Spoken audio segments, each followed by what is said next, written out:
இனச்சாவில் இருந்து கத்தல் கதலில் இருந்து பிறந்த மகன் கருணாநிதி ஜெயலலிதா என்ற மிகப்பெரிய ஆளுமைகளை ஊடறுத்து 1.5 ஆண்டுகளுக்கு மேலே சிறையில் இருந்து 220 வழக்குகளை போடப்பட்டு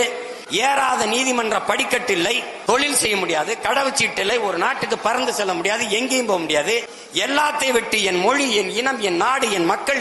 அவர்களின் எதிர்கால பாதுகாப்ப நல்வாழ்வு என்று நின்று ₹1 வாக்குக்கு காசு கொடுக்காமல் இந்த சாதி சீமானை ஆதரித்தது, இந்த மதம் இவனை ஆதரித்தது, இந்த முதலாளி இவனுக்கு நிதி கொடுத்தான் என்று அது பிச்சை எடுத்து